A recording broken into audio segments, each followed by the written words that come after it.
Orjin Yujin Ujjan San Pema Gesar Umpola Yatsen Shogin Yudrum Ye Pema Jun Nijik Sudran Kordo Kandro Mampe Kor Je Je Je Sundaru Chin Jinje Lam Chir Jesus Sao Guru Pema Si Ji Hum Warjen Yujin Jam San Pema Ge San Dong Pola Yatsen Chogi Yudrum Ye Pema Jung Ne Je Sudran Kordo Kandro Mampe Kor Je Je Je Sudandro Chi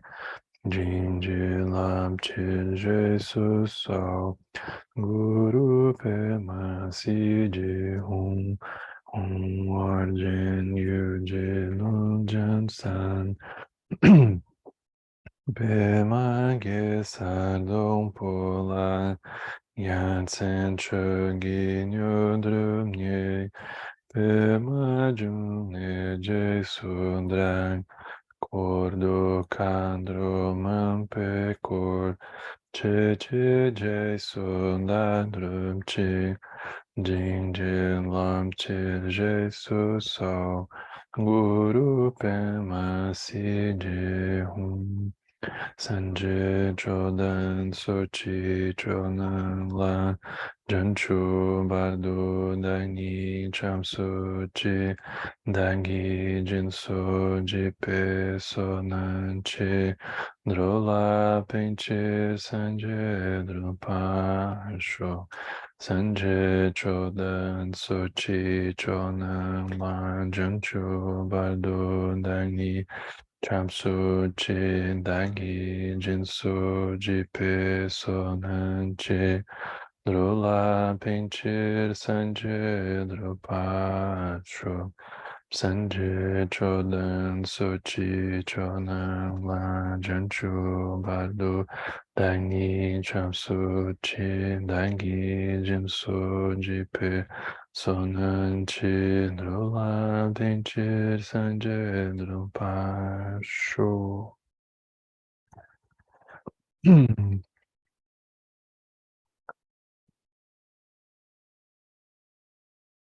Como eu estava comentando no início, né, até esqueci de colocar para gravar aquela hora, a gente está retomando esse estudo que a gente começou no segundo semestre do ano passado, e o trecho que a gente olhou até agora, que foram os 4 primeiros capítulos do livro, eles foram uma contextualização, não só uma apresentação do budismo, o Trungpa faz uma introdução muito bonita, de uma forma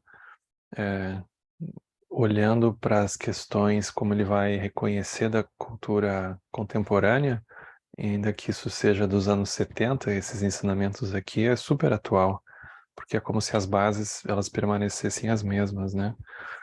E a partir do capítulo que a gente vai olhar hoje, que é o capítulo 5, na edição em português é a página 75, a gente vai de uma forma mais específica olhar a maneira como a gente se relaciona com o trabalho. Então vocês vão ver que o Trungpa Rinpoche, se fosse usar uma abordagem do SEB, do Lama Santen, ele provavelmente falaria das 5 sabedorias, né? Então, se fosse o Lama Santen tratando desse assunto, ele usaria o método da mandala, ele falaria da importância da sabedoria do espelho e a sabedoria da igualdade, e assim por diante. Então, não é a abordagem que o Trungpa vai usar, mas é uma abordagem diferente apenas. Não é que uma seja melhor ou mais profunda do que a outra, são pontos de vista para olhar para isso. O Trungpa, ele vai começar justamente porque o título do trecho que a gente vai olhar hoje trata dos obstáculos que a gente percebe na relação com qualquer trabalho que a gente for fazer. Ele vai, nesse início, como a gente vai começar a olhar, ainda está penetrando numa etapa de diagnóstico. Então ele vai começar fazendo esse exercício, né? E vocês vão ver que de saída, ele vai elencar 3 situações que a gente facilmente fica preso quando diz respeito à nossa atividade profissional, vamos dizer assim, ou qualquer tipo de trabalho que a gente for fazer. Lavar a louça também entra dentro disso. Passar a vassoura na casa também está dentro. O primeiro deles, o Trungpa Rinpoche vai chamar a atenção, a tradução em português escolheu frivolidade. Uma outra palavra que a gente pode usar que ele vai usar aqui é leviandade. É fazer as coisas de uma forma leviana, ou encarar a situação como um todo de uma forma leviana. Quando ele diz leviana, ele não está dizendo leve. Tem uma diferença entre a gente tratar de uma forma leviana e a gente tratar de uma forma leve, fluida. Aqui ele vai usar a expressão frivolidade. Em inglês é exatamente isso. Ou leviandade. O segundo obstáculo que ele vai identificar é o obstáculo da rapidez ou da velocidade. Como se a gente facilmente escorregasse para uma sensação de privilégio, de que a velocidade é que é o ponto. E a gente rapidamente começa a competir com a gente mesmo, né? E aí a gente vai como que começando a flutuar. A gente não vai mais se relacionando com a Terra ou com o que está realmente acontecendo ali, mas com uma corrida maluca que a gente elaborou na nossa mente, que tem um prazo que só a gente sabe, que a gente tem uma meta que só a gente conhece e assim por diante. Então, a rapidez, ela vai se constituir também como um obstáculo, porque é como se nos retirasse a possibilidade de fato estar presente ou consciente ou estar atento ao que está acontecendo ali. Porque a gente colocou uma outra coisa na nossa frente e aquilo então retira a possibilidade de olhar com mais profundidade. E o terceiro, que é muito interessante, são as fantasias, que são tudo aquilo que a gente começa a fantasiar.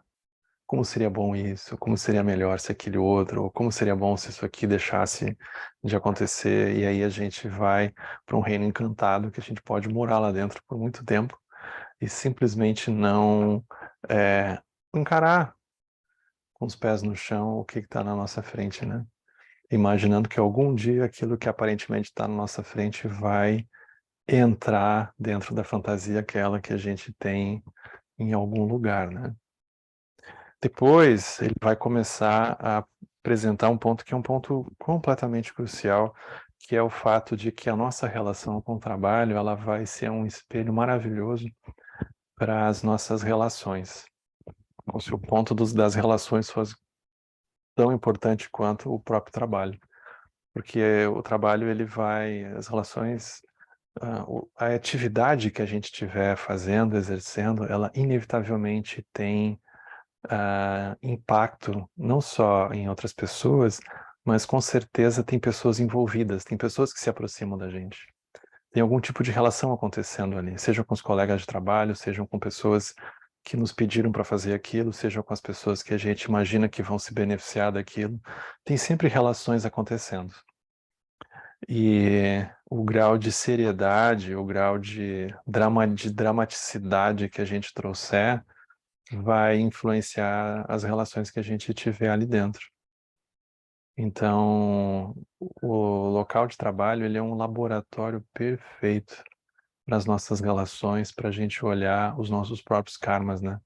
Que é como se os nossos karmas eles aflorassem de uma forma muito direta nas relações que a gente tem dentro do trabalho. Do tipo assim, se não fosse aquela pessoa, isso aqui já teria sido feito. A gente já tinha combinado. Mas aí tem essas pessoas, a coisa nunca anda. Então, é muito interessante, porque aí todos os karmas daqueles começam a aflorar. Porque a gente, enfim, tinha feito reunião, a gente tinha combinado, a gente estipulou um prazo, e assim por diante, agora a coisa não anda. Ou se não fosse essas pessoas, aquilo andaria. Se me ouvissem, fizesse do meu jeito, com certeza a gente já estava lá na frente. Mas como não? Tem essas pessoas aqui que vivem e insistem em reclamar. Aí a gente começa a olhar a qualidade das relações. E aí ele vai nos conduzir por dentro disso de uma forma muito interessante, porque Com certeza a gente já teve a experiência de estar num lugar em que o trabalho até era bom, mas os colegas é que era um problema. Ou então, o trabalho nem era tão bom, mas a companhia era tão boa que a gente foi ficando ali um pouco, né. É muito interessante como que as nossas relações, elas acontecem, elas se mantêm e elas, nos apertam, né, porque a gente tem karmas que eles só vão aflorar no ambiente de trabalho, por exemplo. Eles talvez não vão aflorar num ambiente familiar, talvez, ou num ambiente de vizinho, enfim, vizinhança, né, e assim por diante. Mas vai aflorar no ambiente de trabalho. A gente tem karmas ali dentro que vão aflorar de uma forma mais específica, né. Então é como se essa área da nossa vida, ela fosse um laboratório maravilhoso para a gente poder observar a nossa mente, poder reconhecer o budismo inteiro ali dentro. A gente vai ver que é uma área que não falta nada.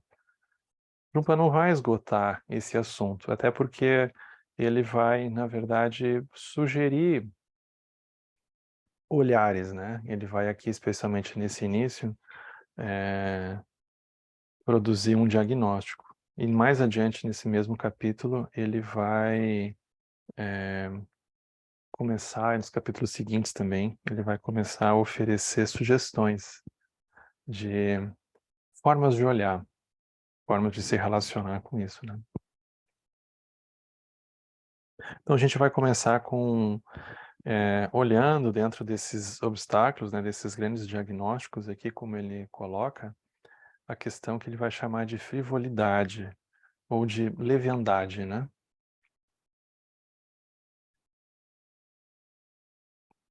Aí vocês observem como ele é muito, cada palavra não está à toa aqui, é muito interessante observar isso. Se a gente lê meio rápido, como se a gente estivesse lendo um jornal, uma notícia, a gente não consegue captar. Mas se a gente vai vendo com calma, a gente vê que não tem uma palavra de graça aqui dentro. Então ele diz assim: quando você começa algo de forma descuidada, descuidadamente ou frivolamente, todo o processo termina como um trabalho pela metade.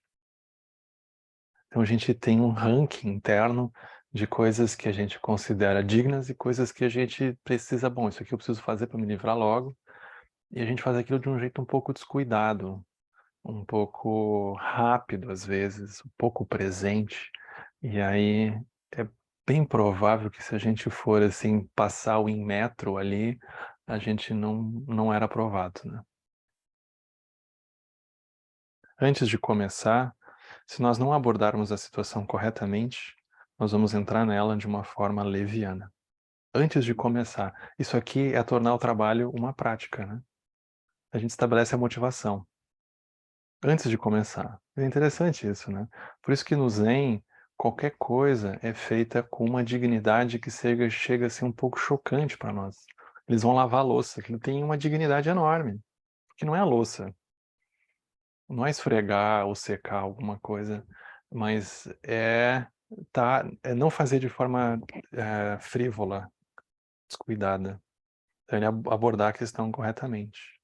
Varrer, é qualquer coisa, especialmente se a pessoa está num ambiente desses, qualquer coisa que a pessoa for fazer, como varrer, passar um pano, cortar lenha, cortar legumes, limpar o vidro, o que quer que seja, tem um caráter quase que espiritual ali dentro.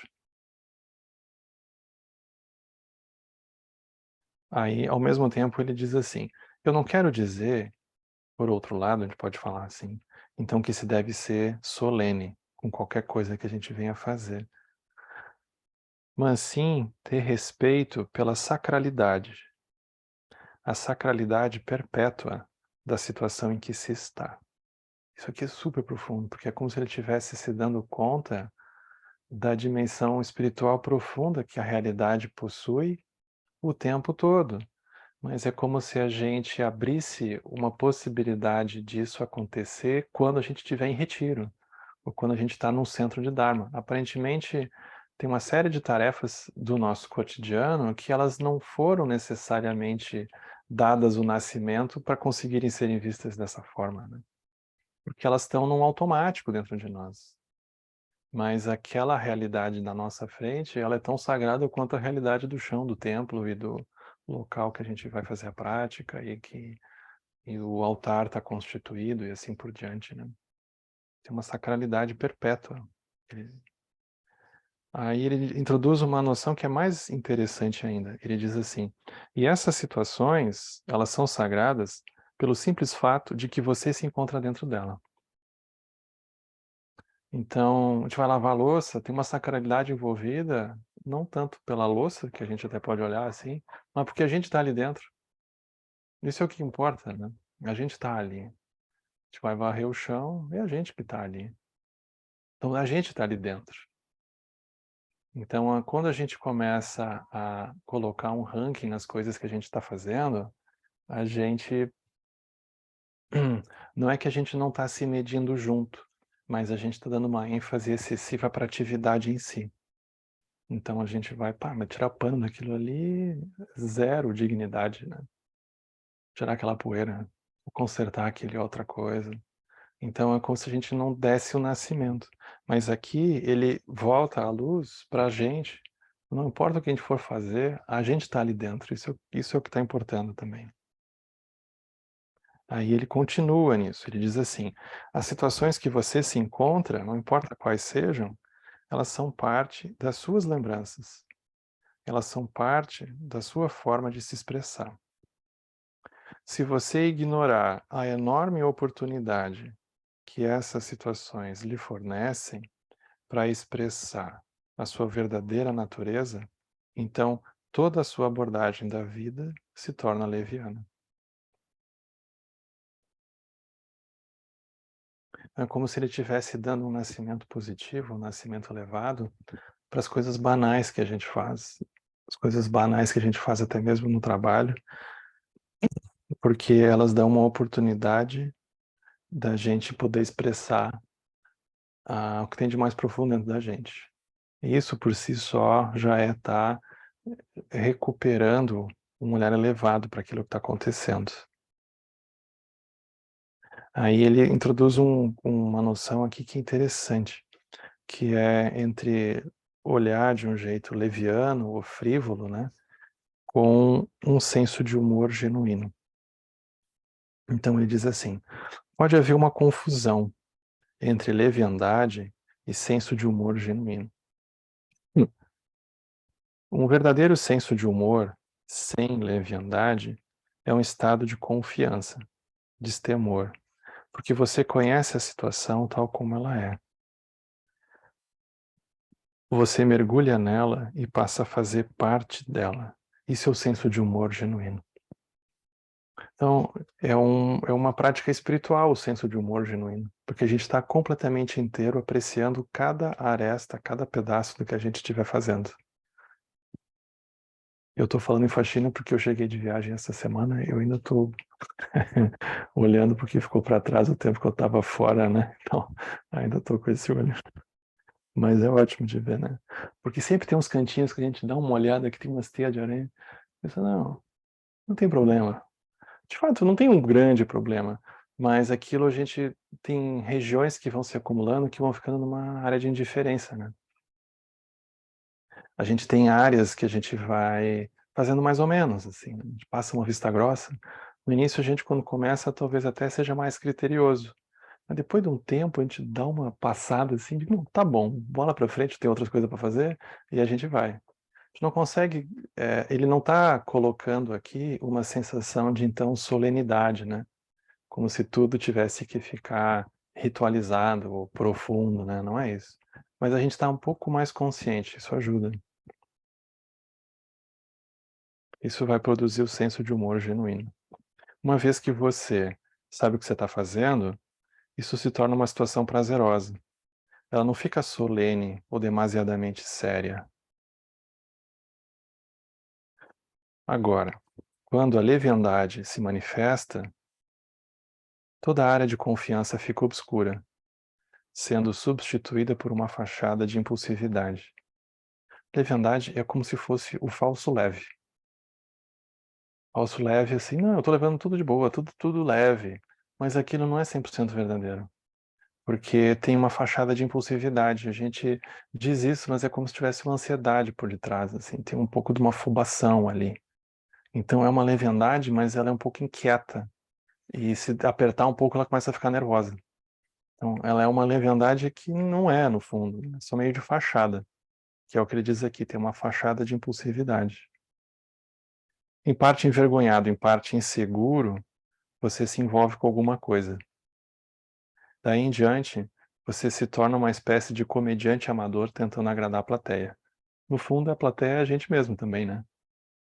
Aí, em casos assim, é melhor nem começar, ele diz. A frivolidade, ela é secundária, ela não é a sua natureza em nada.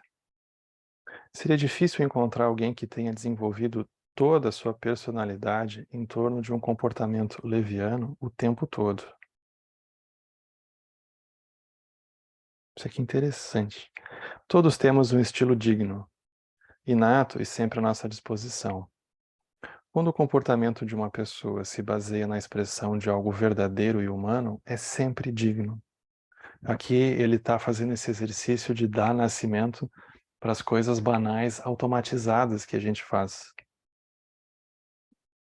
Não importa o que você faça, mesmo que essa atividade seja dormir ou defecar. Mais uma vez, a leviandade é uma coisa secundária. Por isso, é possível uma pessoa sintonizar o estado primordial de todo o seu ser, não importa o que ela esteja fazendo. Isso é sempre possível. Então aqui ele está dando um ensinamento muito profundo de retirar justamente a profundidade de uma forma específica, ou de uma atividade específica, como a meditação, e está abençoando qualquer atividade como uma atividade capaz de manifestar a profundidade do nosso ser, uma forma dele de falar da própria mente. Então aqui é como se ele abençoasse qualquer situação como possível de a gente reconhecer o Buda, o Dharma, a Sangha, tudo ali dentro. Agora ele vai falar um pouco sobre a leviandade. Bom, ele diz assim, a leviandade ela é óbvia. Ela é uma espécie de estado de semi-desprendimento. Eu acho bonita essa expressão, semi-desprendimento, porque a pessoa se pensa desprendida, mas é semi. Ela não está, se ela fosse realmente desprendida, ela estaria liberada. Mas aquilo é um pouco o discurso, né? Então a pessoa é semi-desprendida, porque se apertar um pouco, aí a pessoa se incomoda, a gente se incomoda, porque a gente é livre, mas não é tão livre assim quanto a gente imagina, quanto a gente gostaria. Então é um estado de semi-desprendimento. Na leviandade está presente uma qualidade fundamental, autoconsciente e autojustificativa. É por isso que você tem que introduzir um elemento sério em qualquer situação leviana. Essa necessidade, ela deve ser óbvia para você quando ela está acontecendo. Chegará um momento em que na leviandade haverá espaço para uma seriedade temporária. Essa parece ser a única ocasião em que a seriedade ou a solenidade funcionam como uma porta de entrada para o senso de humor verdadeiro. O momento em que você substituir a leviandade pelo senso de humor verdadeiro será óbvio. Agora ele introduz uma visão muito interessante que é a abordagem que ele utiliza para lidar com os estados emocionais que a gente considera um pouco perturbados. Vocês vejam que forma aberta de lidar. Ele diz assim, você não precisa esconder a sua leviandade e fingir que ela não existe. Ele já parte de uma honestidade. Em primeiro lugar, há o ato de ser leviano. Em seguida, um súbito dar-se conta, uma percepção retardada de ser leviano, traz você de volta para a seriedade, o que leva você a desenvolver um senso de humor verdadeiro e definitivo. A frivolidade, ela não se torna irrelevante. Ocorre apenas que você percebe o que está acontecendo. E só. Isso aqui é muito, muito bonito. Porque a gente poderia, por exemplo, começar a se culpar por detectar leviandade no nosso comportamento. E aí a gente pode começar a se martirizar. Ah, eu não tenho chance, olha só, eu trato tudo de forma leviana, eu nunca levo realmente a sério as coisas, eu deveria então agora tornar tudo uma prática espiritual profunda, e a gente pode começar a se chicotear de alguma forma. Ele diz, é tipo o Satipatthana Sutra, há o ato de ser leviano. É mais ou menos assim, há o corpo, há a raiva, há o apego. Então a gente olha aquilo como aquilo, sem julgamento. Aí isso é uma subtudar-se conta, é aquilo que o Lama usa de margem, né, que a mente olha propriamente, a gente está aprofundando isso. Só que aqui ele está usando isso para olhar para o trabalho, para olhar para as reações que a gente tem quando vai desenvolver uma atividade.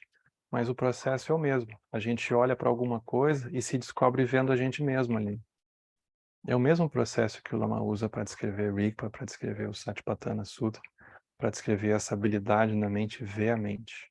Só que a mente começa vendo uma outra coisa. Aqui é a frivolidade. A gente começa numa sensação quase que de autodiagnóstico.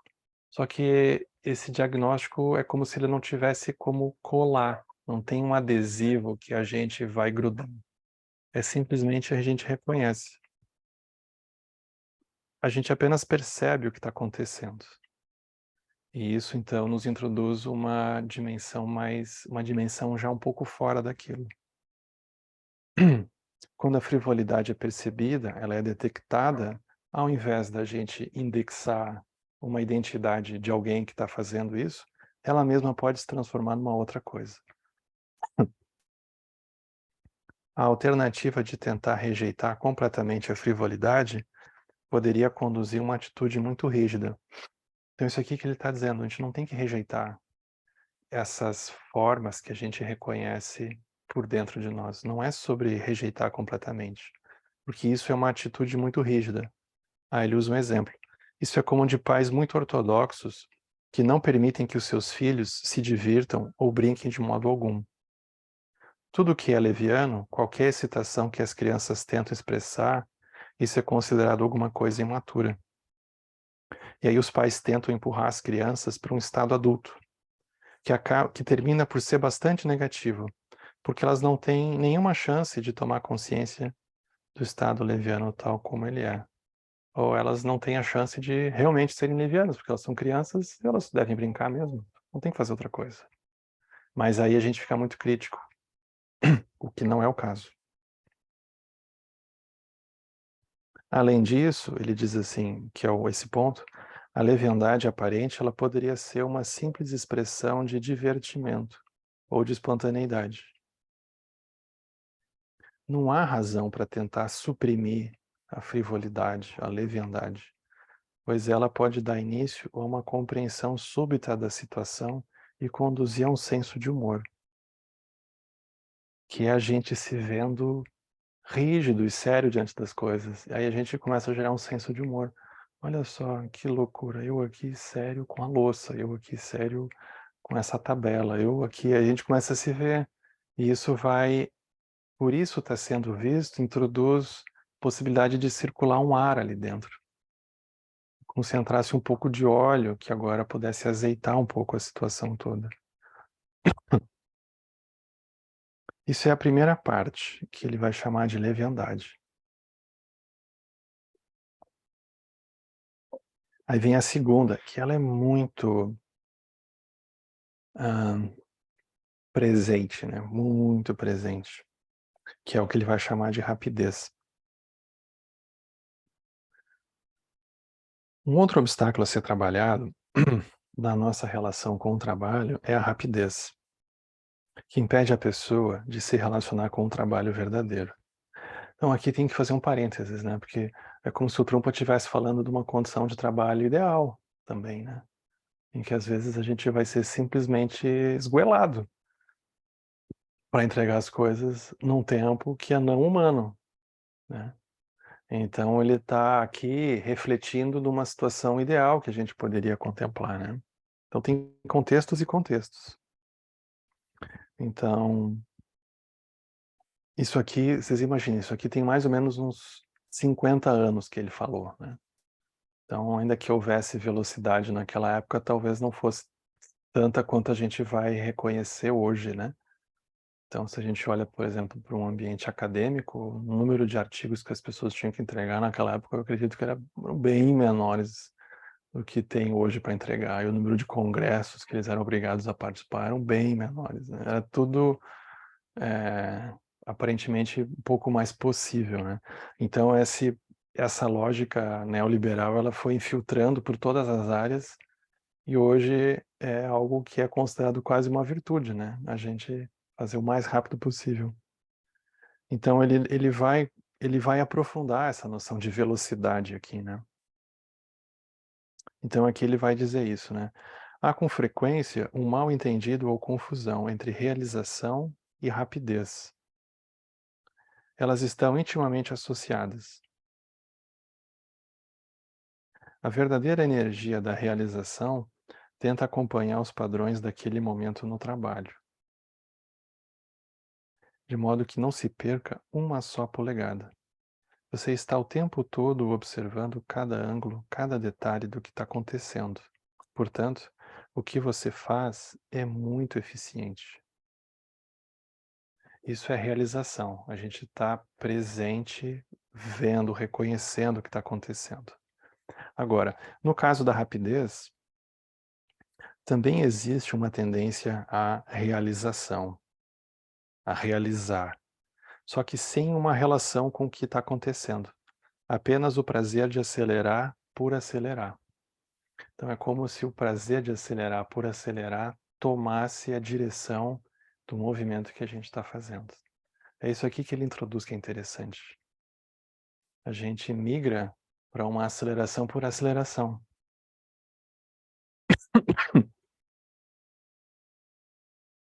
O que acontece? É bem possível que isso cause ineficiência, porque ninguém enxerga os detalhes do trabalho quando está mais ocupado com a velocidade do que com a realização. É difícil generalizar, mas numa situação dessas, você tem que experimentar e examinar toda a sua abordagem. Se ela está baseada na comunicação com o trabalho, com o que está sendo feito, ou se você está se comunicando com a rapidez e com a velocidade. Então, isso é muito interessante da gente olhar. O que é que está pesando mais? É o que eu estou fazendo ou é a velocidade com a qual eu estou fazendo, né? Tem uma diferença aí. É como se fosse uma diferença de bolha, que é uma diferença estrutural, completamente estrutural. Aí ele continua nisso, né, ele diz assim: "A rapidez, ela tem muito a ver com as expectativas". Por quê? Porque você prepara a sua mente para realizar certas coisas num nível esperado, num tempo esperado. E quando elas não correspondem ao seu nível de expectativa, ao tempo que a gente tinha imaginado, você acelera ainda mais. A gente começa a ver: "Pá, não vai dar tempo". A gente acelera ainda mais. Quando a gente acelera ainda mais, a gente enrijece ainda mais. A aceleração também está ligada a uma sensação de territorialidade, uma sensação de que você está envolvido com a sua velocidade, com o seu ritmo, com o seu prazo. Portanto, todos à sua volta deveriam sair do seu caminho e recuar para o seu próprio território, o que é muito interessante. Porque quando a gente amplia o foco da energia num tempo, numa meta, a gente não tem chance nenhuma com os coleguinhas, porque todos eles instantaneamente se tornam possíveis obstáculos a gente chegar lá na bandeira de chegada, com a bandeira lá pra gente tocando a musiquinha aquela que a gente chegou em primeiro. Aí é interessante, porque quando a gente estabelece isso como foco, instantaneamente a gente comunica ao universo: "Saiam da frente, porque eu vou passar, e o tempo aqui tá ficando curto". Enlouquecedor, a gente já tem visto, é completamente enlouquecedor.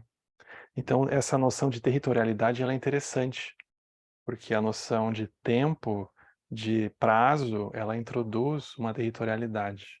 A nossa e é de todo mundo que é um possível obstáculo. A chance de dar ruim é 100%.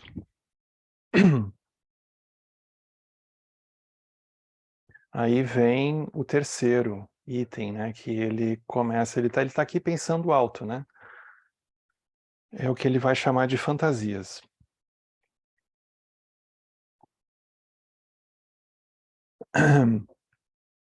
Que é a gente começar a fantasiar, né? Ele diz assim, um outro obstáculo é simplesmente pensar sobre as coisas que você necessita fazer, em vez de fazê-las verdadeiramente. Esse aqui eu acho ótimo. Porque a gente facilmente começa a pensar, a gente elabora, vocês já fizeram isso? A gente, às vezes, para ganhar mais corpo, a gente começa a escrever aquilo, né? E aí a gente começa a colocar num documento, num bloquinho de notas, pode ser até num caderno, a gente vai elaborando tudo, e aquilo a gente se interte ali dentro, né? Vai fazendo. Daqui a pouco a gente pode chegar e rapidamente a gente vai desconectando, né? Você quase pode se convencer de que as fez só por ter pensado nelas.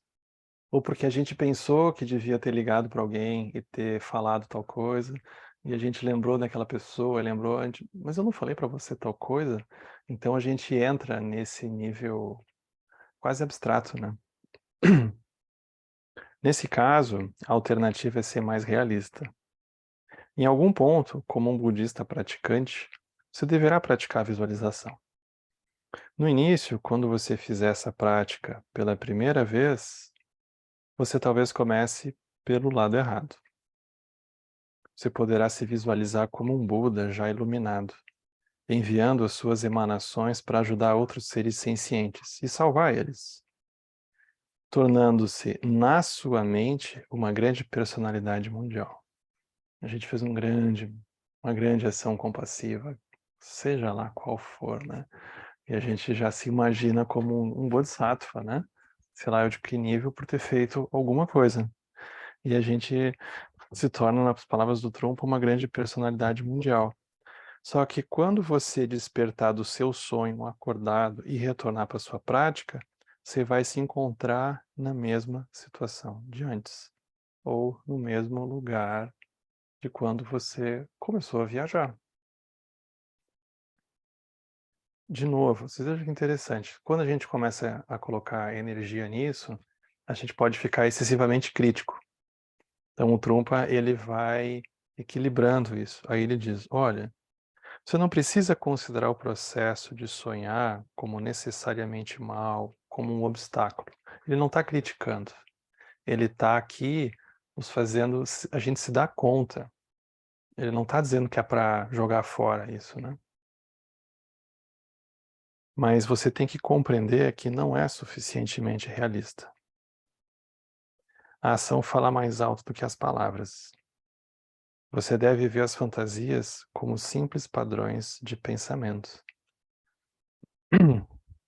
Numa situação fantasiosa, convém você se relacionar com a Terra, com a situação física da vida. Habitualmente, as fantasias e a imaginação começam a aparecer quando nós estamos numa situação aparentemente confortável, numa situação segura. Então, nós temos a oportunidade de estender os nossos tentáculos, de esticar as nossas pernas e sonhar com muitas coisas. Você não precisa se torturar para superar esse problema. Basta que você inclua na sua vida diária uma atividade física, um trabalho manual qualquer. É como se fosse alguma coisa que nos conectasse com a terra, nos conectasse com alguma coisa manual, alguma coisa artesanal quase. Isso nos dias de hoje, que a gente talvez passe muito tempo diante de uma tela ou diante de realidades mais abstratas, né? Lidando com coisas abstratas, ter algo do corpo, algo que o corpo vai fazer de uma forma manual, uma forma lenta, algo que vai nos aterrar, isso é muito importante. Que é como se fosse nos devolver para um dado de realidade que não importa o quanto que a gente imagine, a gente vai encontrar o limite do corpo, o limite da matéria, a gente vai encontrar o limite, enfim, do que a gente vai chamar de realidade. Isso é aterramento. Ele diz assim, você pode até mesmo cavar buracos ou dirigir o trânsito. Em Calcutá, na década de 60, depois de ter deixado o Tibete, eu vi pela primeira vez mulheres dirigindo o trânsito em equipes femininas. Elas tinham que estar completamente presentes, determinando qual carro que passaria em seguida. Não havia possibilidade de sonhar. Você não tem tempo de desconectar das informações que estão chegando a você no nível do corpo, né? Não tem como. E ele conta uma história aqui que eu acho muito simbólica agora, que tem um tanto de ironia aqui nessa descrição do Trungpa, mas é como se representasse muito aspectos nossos, né? Ele diz assim, o Trungpa, né? Vocês imaginem que coisa improvável isso aqui. O Trungpa diz assim, eu tenho um amigo que é um notável erudito budista que me convidou certo dia para tomar chá em Oxford, na época que o Trungpa morava na Inglaterra.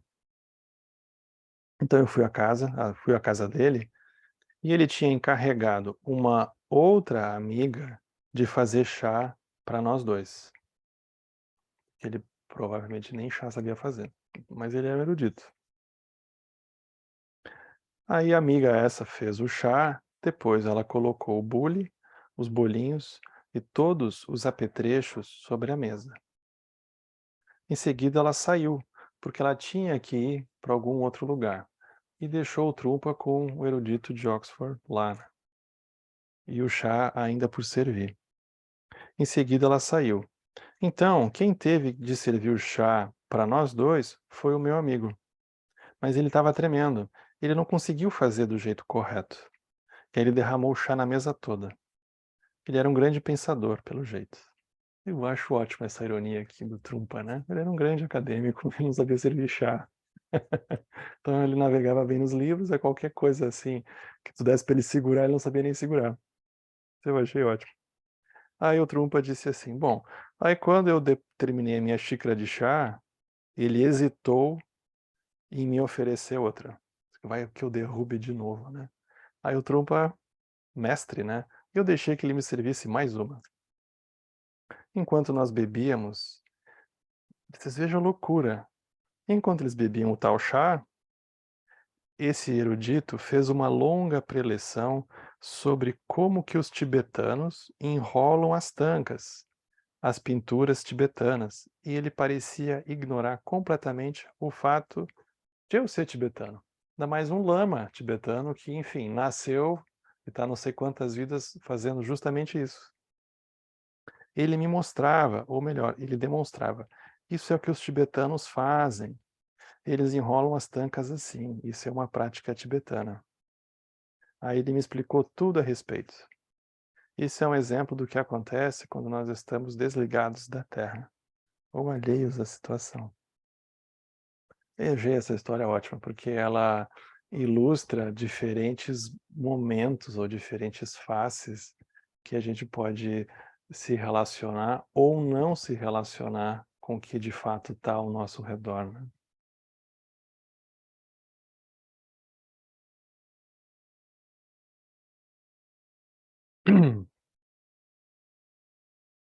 Não sei se alguém quer dizer alguma coisa, porque, enfim, eu começo a falar aqui e não paro, né?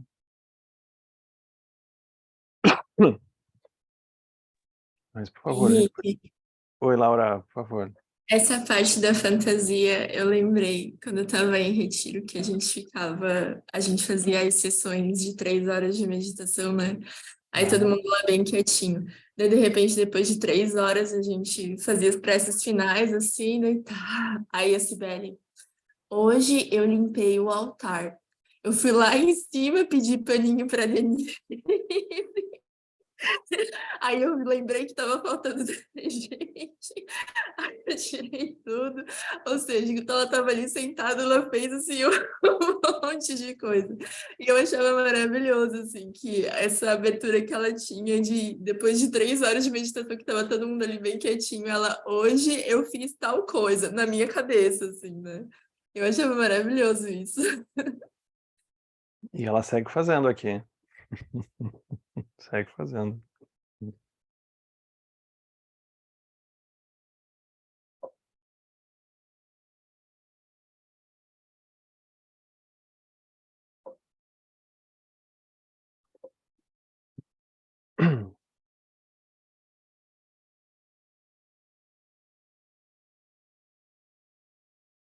Então, talvez a gente segue mais um pouquinho.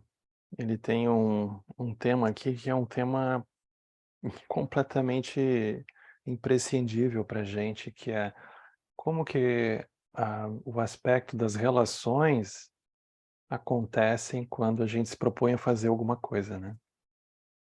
Então, a gente tem aparentemente esse desafio, a gente quer fazer alguma coisa, a gente precisa fazer alguma coisa, e no meio disso tem as relações inevitavelmente presentes, né?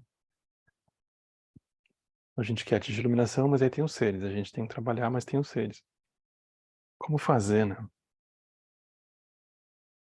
Então ele diz assim, bom, no caso do seu trabalho, um outro tipo de problema pode surgir quando as pessoas trabalham ou vivem juntas.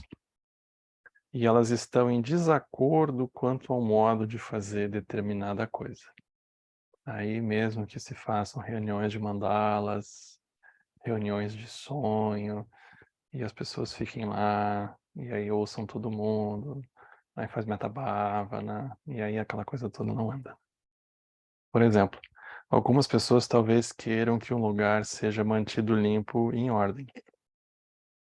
Só que outras não se importam nem um pouco se está tudo desarrumado. Aí o Trumpa propõe uma saída muito boa. Ele diz assim, olha, nesse caso, a questão não é se você se importa ou se você não se importa, mas saber o que é aplicável à situação real, tal como ela é.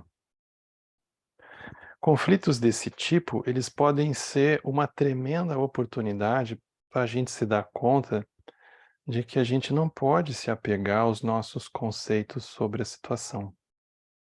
Você pode ter todo tipo de conversa consigo mesmo.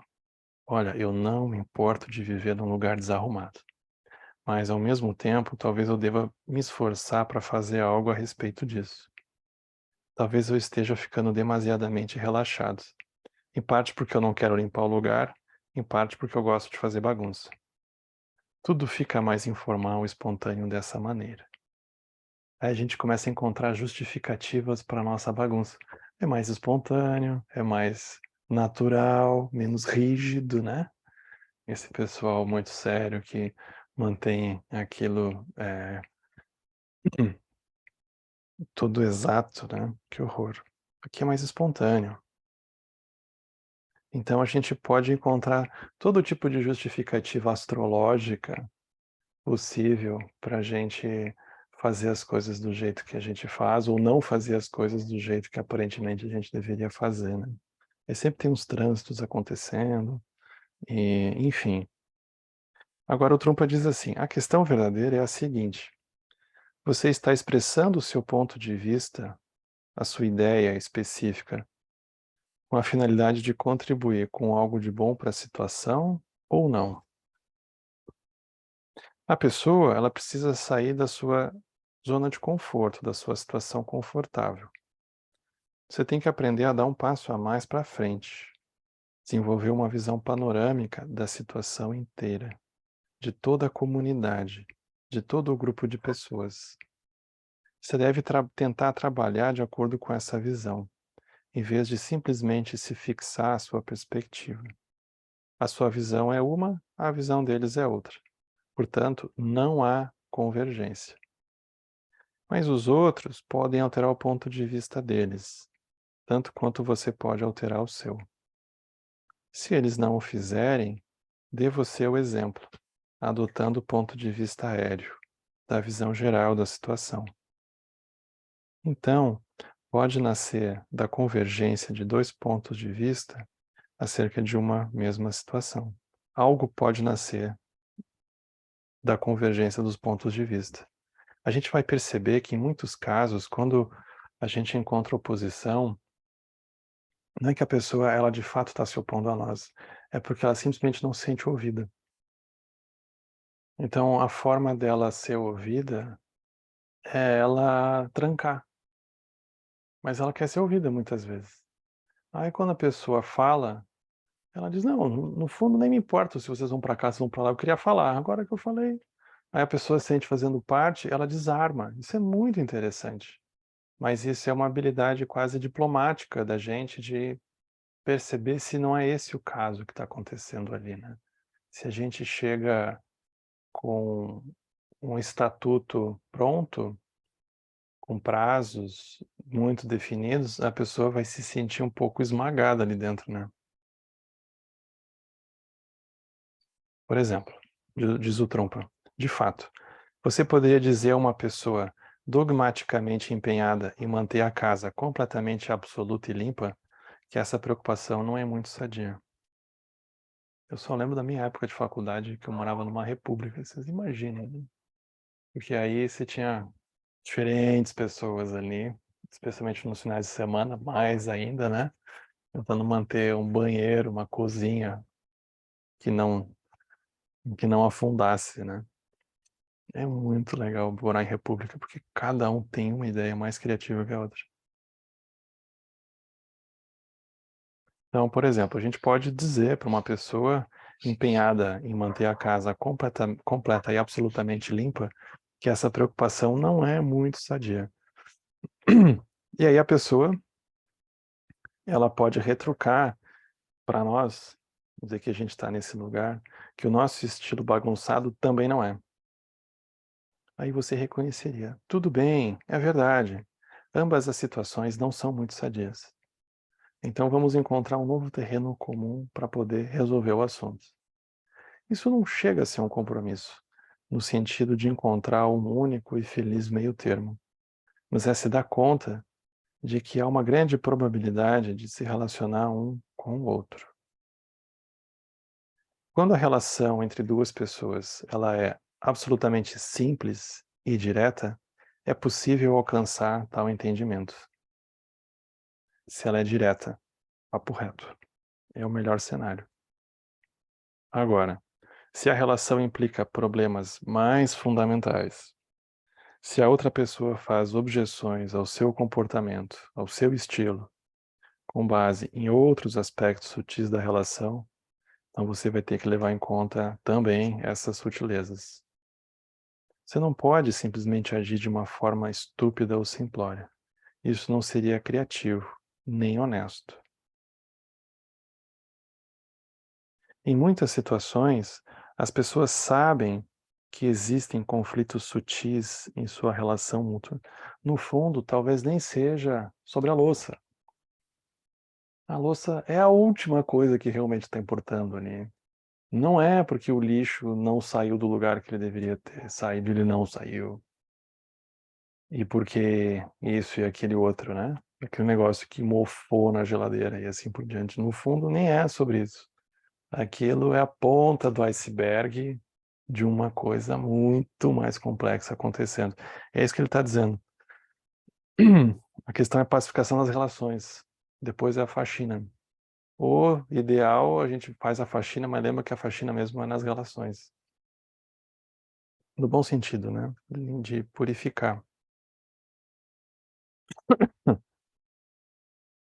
Em muitas situações, as pessoas sabem que existem conflitos sutis na sua relação mútua. Só que quando elas se aproximam uma da outra, elas se detêm em banalidades, detalhes ínfimos, a pretexto de que a relação existe puramente nessas situações triviais. Como a outra pessoa tampouco quer se ocupar das sutilezas, ela também encarará a relação do ponto de vista da banalidade. Essa pequena dissensão sobre quem levará o lixo para fora ou arrumará a cozinha pode ser resolvida pelo bom senso, mas algo maior ainda ficará sem solução. Segue dentro do samsara. Isso é muito interessante. Aí tudo bem, a pessoa enfim separou o lixo. mas a vida segue, né? As 4 montanhas, elas seguem. É interessante olhar isso, porque desmagnetiza um pouco a seriedade final, cósmica do lixo, né? Ou qualquer outra que seja coisa. Mesmo frases como "Bom dia, como você está hoje?" podem encerrar todo tipo de implicações. Uma vez que você comece a se concentrar somente nas situações simples, como se elas constituíssem um problema, sem reconhecer os desacordos maiores, essa situação se torna cada vez mais complicada. Aí o Trump faz um comentário pertinente. Ele diz assim: "Eu não estou atuando aqui como um psiquiatra ou tentando resolver os problemas das pessoas para elas. Você tem que respeitar a situação, a sua, a situação do outro, o quanto que o outro também talvez esteja aberto ou não, e usar sua inteligência. Porque tudo que nós discutimos até agora, na verdade, é uma orientação aproximada. Então ele não fechou nada, né? Ele não concluiu nada. Ele começou a conversar sobre esse assunto. É o que ele diz, é uma orientação aproximada. Ele não está encerrando nada, né? Ele trouxe alguns pontos de vista sobre as situações. Existem muitos outros, né? Ele aqui apenas elencou alguns.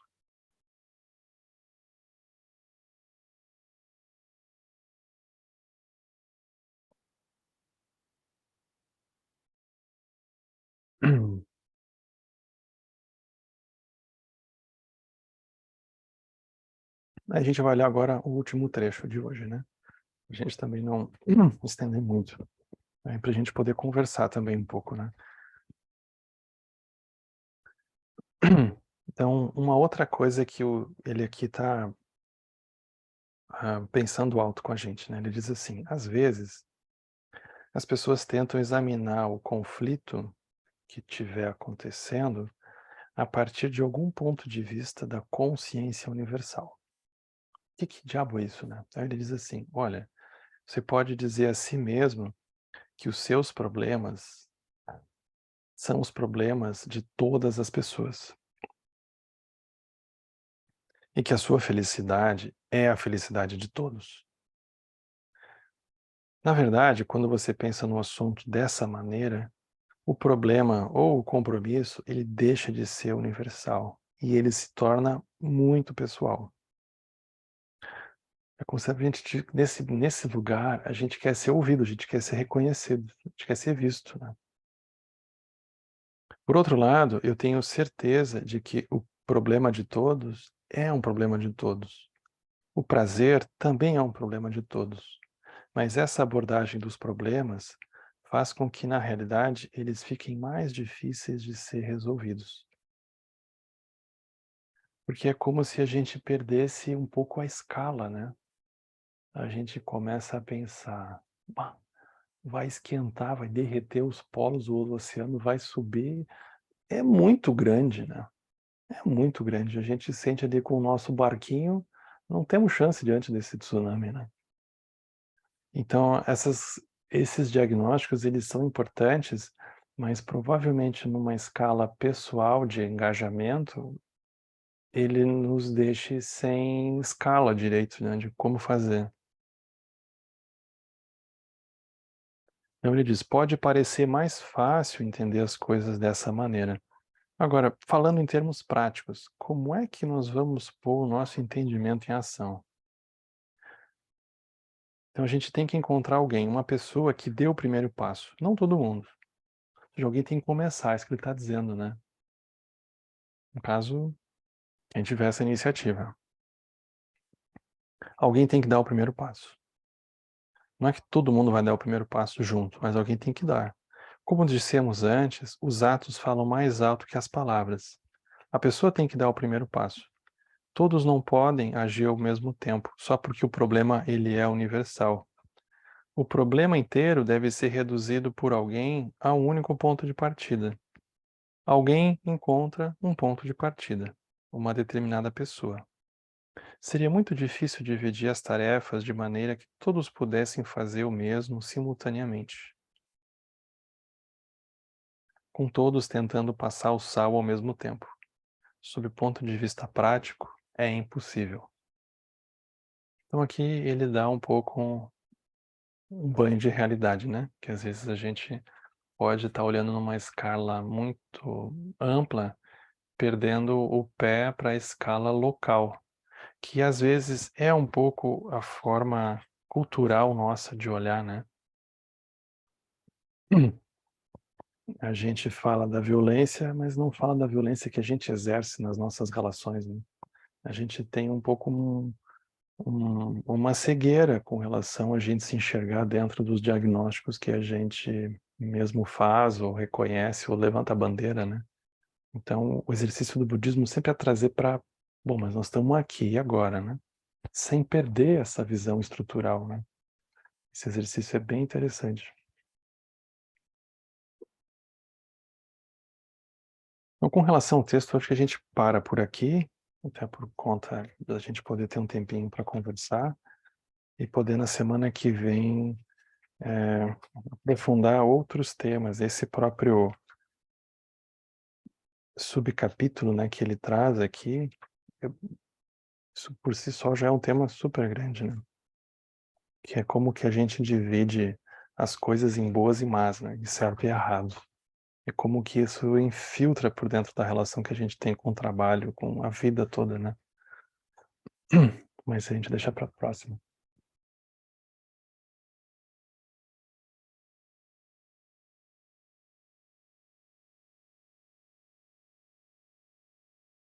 Oi, Vânia. Oi, Henrique, Oiê. tudo bem? Tudo. Tá na casa nova já?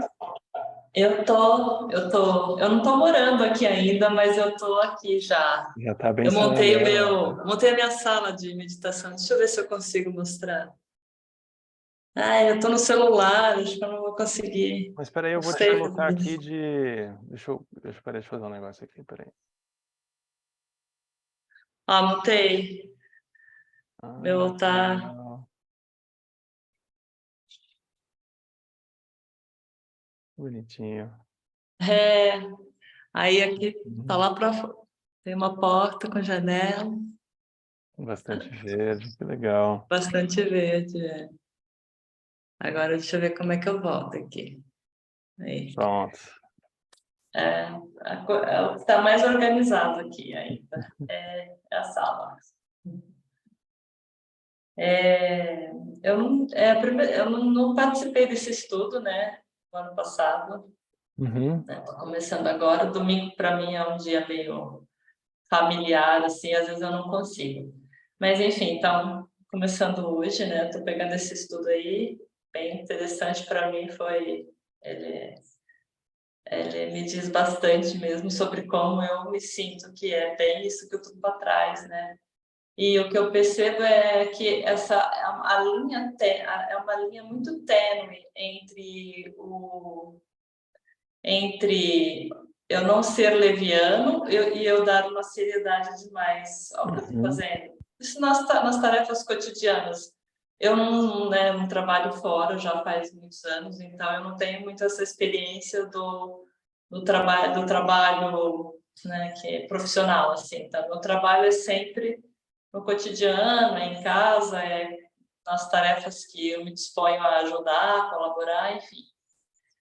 Mas nessas tarefas eu percebo, para mim eu percebo que é muito tênue, eu não consigo, agora ele trouxe isso, né? Então, ou eu parece que eu dou muita seriedade e aí para eu não dar seriedade, eu acabo sendo relaxada, né? E eu não consigo perceber muito essa linha Uhum. aí, que separa leviano do que é sério demais, assim. Porque não é nenhum nem outro, né? Não é nenhum nem outro. Uhum. Então, não sei se isso é. Eu acho que muita gente sente isso também, não sei. Eu acho que só na meditação que a gente vai descobrir isso. Porque isso, se a gente olhar, é um pouco como a gente vai lidar com as coisas que vão surgir na nossa mente, né? Que surgem. Então, se a gente se engaja de uma forma completamente séria, no sentido que a gente só vê aquilo e é daquele jeito e vai ter que dar certo, ou se der tudo errado, não sei o que que vai ser, ou seja, a gente é dominado por uma monocultura de realidade, ou então a gente dá uma olhada e tenta ou fazer de conta que não está acontecendo nada, ou tenta passar ao lado daquilo e faz vista grossa. Então é um pouco o parâmetro que, na verdade, a gente vai usar, é a própria forma como aquilo a gente vai sentindo na meditação também, sabe? Porque esses conselhos que ele traz, esses diagnósticos, isso não tem como, de alguma forma, acontecerem para nós se não tiver alguma prática de cultivo, de atenção, de consciência dos processos todos internos, como um caminho espiritual, uma meditação, alguma coisa. É como se não tivesse como atravessar isso sem um caminho, sabe? Sem uma prática. Não tem como tornar isso um MBA, por exemplo, que a gente vai só estudar e vai ler, e aí vai produzir um artigo sobre aquilo, e aí concluiu. E aquilo não está envolvido numa prática, de alguma forma, como se não fosse possível. Então, isso aqui é um espelho, né, de algo, na verdade, que é a forma como a gente lida com o mundo interno. Só que aqui a forma como a gente lida com o mundo interno, e ele escolhe uma realidade específica que é o trabalho, que ele vai chamar. Mas é a forma como a gente lida com o mundo interno, né? Então, se não tiver esse espaço de prática, de cultivo, o resto todo vai ficar um pouco teórico, né? Inevitavelmente, né? Então, E aqui é é muito sutil, né? Porque parece que a mente ela separa isso, essa prática interna, esse olhar interno do trabalho. Ali é uma coisa que é isso. outra, né? A Quando a gente gente tem se essa vê, já dualidade. está tendo essa divisão, né? Às vezes eu até não quero, quando vê, já está ali, já estou manifestando daquele jeito. Exato. Tem o Aqui eu vou samsara e voltar tem a um pouquinho para prática. pirâmide. Oi? Desculpa. É que aí a gente imagina que tem o samsara e tem a prática. A gente carrega esse dualismo, né? E o trabalho dele é tão interessante porque o trabalho dele é de abençoar o samsara, o que a gente considera como samsara, como local de prática. Ele o tempo todo vai fazer isso. Quando ele diz trabalho, sexo, dinheiro, ele está dizendo que são os locais que a gente vai precisar fazer prática. Porque a gente pode imaginar, bom, eu vou virar monge, não tem nem trabalho, nem sexo, nem dinheiro, aí a iluminação é garantida. Só que não. Então é como se ele abençoasse essas áreas densas, intensas, assim, fortes da vida, né? Como um local que guarda muita informação kármica, guarda muita informação da operação da própria mente. Porque tem muita energia canalizada nessas áreas, muita energia. E isso é maravilhoso para a prática, na verdade, né? Justo, justo. Porque tudo, aí eu posso me desenvolver, a gente pode se liberar muito mais, né? Mas tem que estar. Na visão budista, não tem como avançar sem olhar para essas áreas. Não tem como passar ao lado, na verdade. Não tem como. Tá bom. Obrigada, Henrique. Obrigado, Vânia. Eu vou marcar essa semana contigo, Por hein? favor, estou esperando. Agora acho que vai. Tá bom, tô por aqui. Beijão. Beijo. Oi, Laura. Pegando um gancho do que a Vânia falou, eu gostei muito da parte que ele falou que o trabalho é o espelho das nossas relações. Isso é um tema que está surgindo bastante para mim agora, assim, né? Tanto do trabalho quanto das relações. E aí, como trazer um pouco essa leveza também, né? Para o trabalho, que parece que tem sempre uma expectativa, eu acho que meio que social, de que tudo que a gente vai fazer dê certo e seja o melhor possível, e essa coisa da competição, assim, né? Parece que torna tudo um pouco muito rígido, assim, né? Uhum. E já começa estressante, assim. E eu acho que nessa fala dele, e pensando um pouco sobre isso, né? O equilíbrio entre a gente levar aquilo a sério, mas também não se tornar rígido, assim, eu acho que a palavra que me surgiu foi cuidado, sabe? Uhum. Pensando até nessa questão de o trabalho ser o espelho das nossas relações, né? Então, quando a gente vai lavar a louça, por exemplo, ou fazer qualquer tarefa da casa, a gente olhar aquilo como um cuidado, né?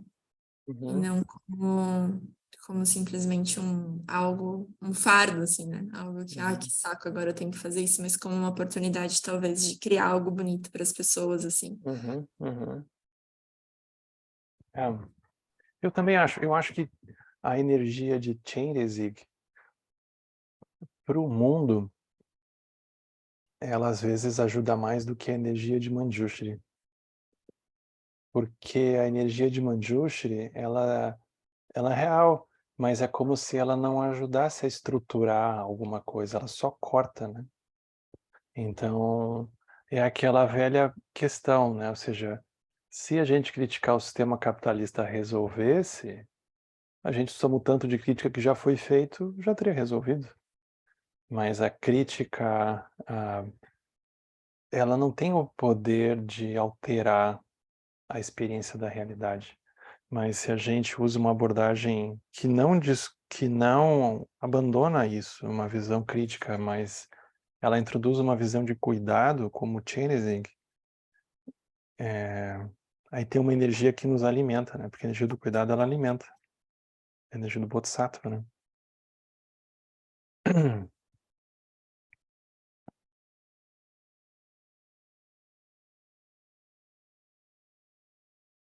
Legal. E aí, Tamara? Oi, Henrique, gente, boa tarde, vocês estão me ouvindo Tudo bem. bem? Então, Henrique, eu queria falar um pouquinho sobre o negócio dos conflitos sutis, porque eu acho que é uma dificuldade bem grande, e eu sinto essa dificuldade bem grande com o chefe do meu chefe, a chefe do meu chefe. Enfim, é uma relação distante, assim, mas, enfim, é quem manda, né, no negócio, porque eu sou servidora pública, então o meu chefe, que tem a relação direta comigo, mas é o chefe dele que manda no que acontece lá. Aí, assim, a minha dificuldade é porque as pessoas não costumam dizer claramente o que elas querem, né? Elas não têm uma conversa direta, que nem você falou o primeiro exemplo das opiniões diferentes, que a pessoa chega e fala, eu quero que você limpe mais o negócio, eu não quero limpar, e aí a pessoa se resolve. Eu acho que é bem difícil, as pessoas não falam exatamente o que elas querem. E eu acho, a impressão que eu tenho é que elas, na verdade, elas acabam te pressionando para que você desista de fazer aquilo que você quer fazer, está empenhado do seu projeto, ou às vezes até dos seus valores. E aí eu fico tentando adivinhar, sabe, o que será que essa pessoa quer, né? Porque ela não deve querer uma coisa tão absurda, deve querer ser feliz também, né? Mas, enfim, assim, não tem como descobrir, sabe? Porque não tem como perguntar, não tem espaço. Você não tem como chegar nessa pessoa e perguntar o que você quer? Será que eu posso fazer o que você quer? Mas você não tem esse espaço. E mesmo que a pessoa responda, fale alguma coisa, você não confia na resposta dela. Porque você acha que aquilo é uma fachada, é uma máscara que a pessoa usa, porque quer sair de bonzinho, mas na verdade ela quer uma outra coisa. Essa é a impressão que eu tenho, né? E aí é difícil, porque teoricamente a pessoa manda em mim, então ela poderia mandar e eu faria, só que no serviço público isso não é bem assim, porque a pessoa não pode mandar e, tipo, não tem como me mandar embora se não tiver um bom motivo para me mandar embora. Então eu vou seguir aquilo que eu acho que é o certo. E aí a pessoa não pode te obrigar, então ela fica te pressionando por outras formas. E aí fica uma briga de força, sabe? E isso é sempre ruim, né? Eu sempre tento lembrar do Lama falando, né, que não é bom a gente se ver como inimigos, a gente é amigo, no final das contas a gente quer a mesma coisa. Mas a impressão que dá é que eles têm objetivos muito diferentes dos meus e dos meus colegas, e a gente não consegue conversar, sabe? Não tem esse espaço. E aí eu não sei, eu só estou desabafando, assim, não sei se ele vai falar isso mais para frente, mas é só uma questão, assim. Porque, assim, é só um comentário também, ele falou da frivolidade, né, de você não fazer as coisas de qualquer jeito, assim, né, que eu penso meio que como negligência ou displicência com as coisas. E da velocidade, de querer fazer rápido. Então, se deixar, eu vou fazer tudo bem devagar mesmo, e eu vou fazer bem ritualizado, mas isso eu ia demorar anos para fazer. E não é o que normalmente os chefes querem, né? Os chefes querem que você seja rápido, ágil e produtivo. E a questão das fantasias, eu tenho várias fantasias, eu adoro fantasiar, sonhar várias coisas, né? E eu compartilho sonho com todo mundo, às vezes as pessoas não sonham, mas às vezes as pessoas sonham.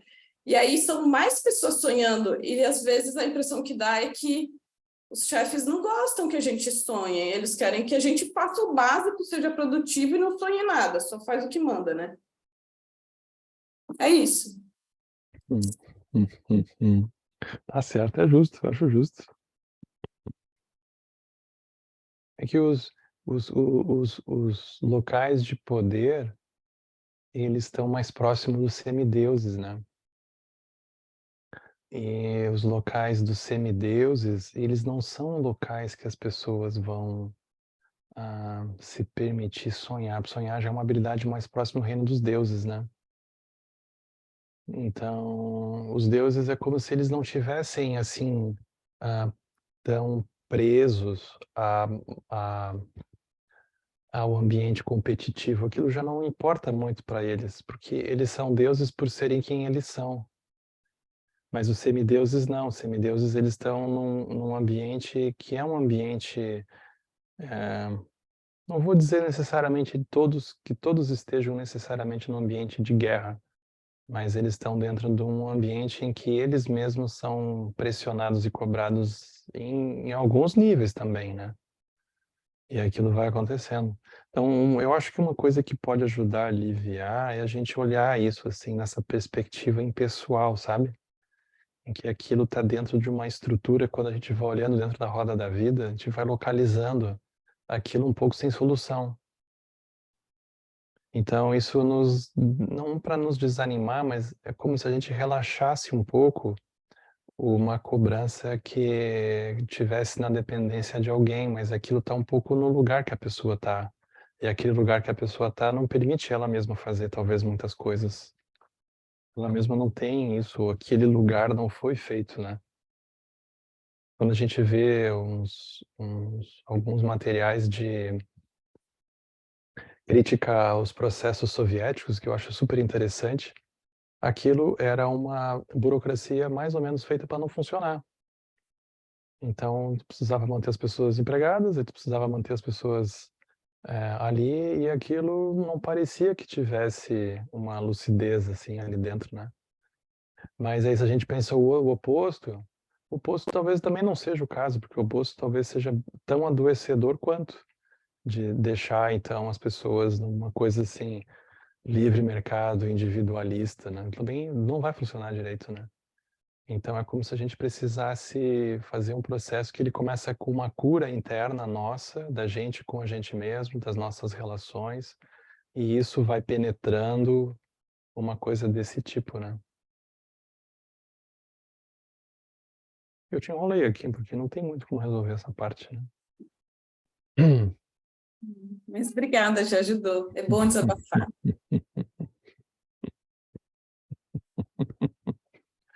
Faz metabávana lá para o chefe do chefe. Também ajuda, né?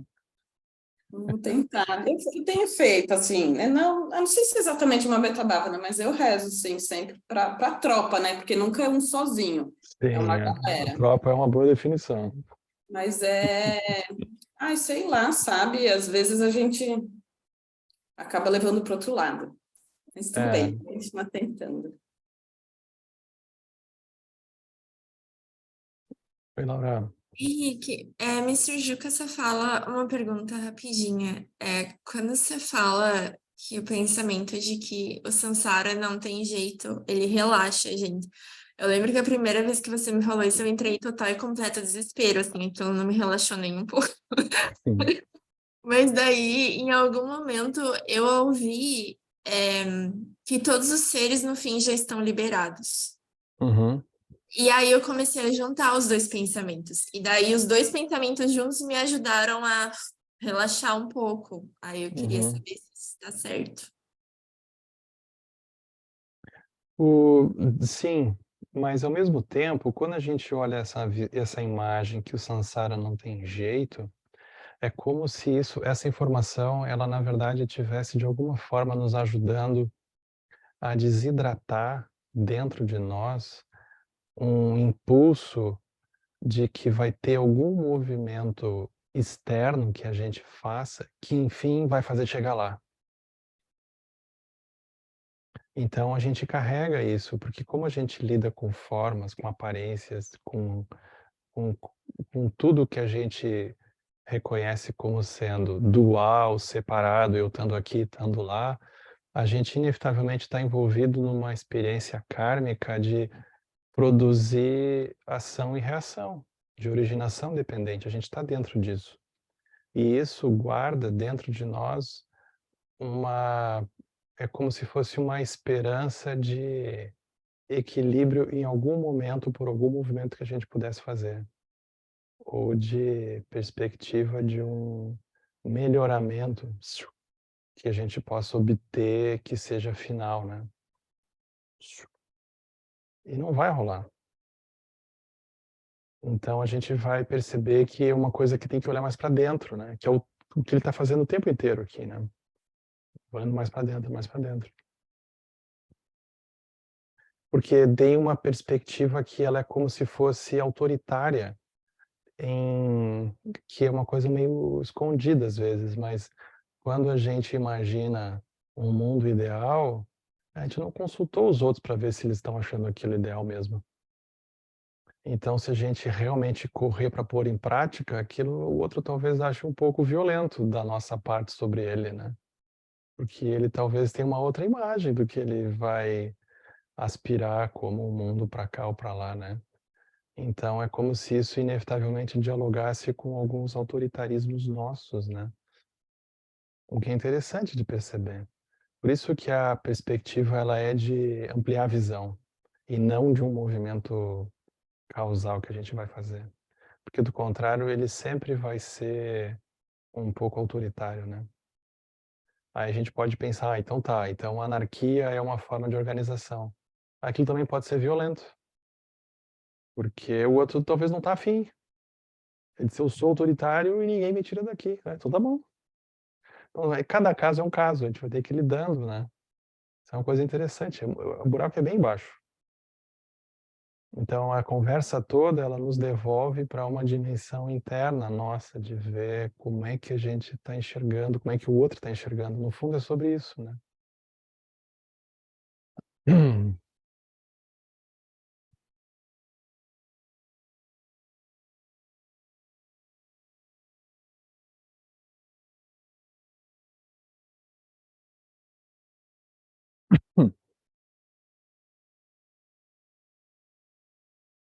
Mas tá bom, gente.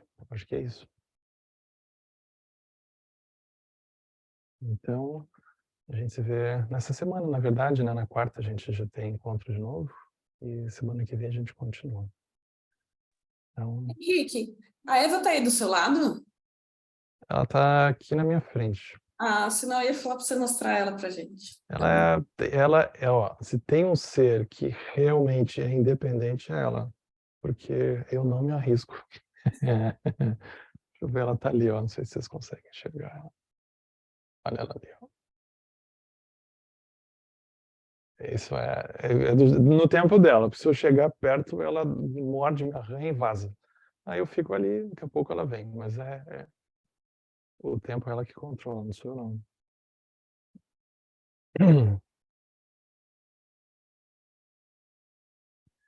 Então tá. Então, beijo, gente. A gente vai fazer dedicação.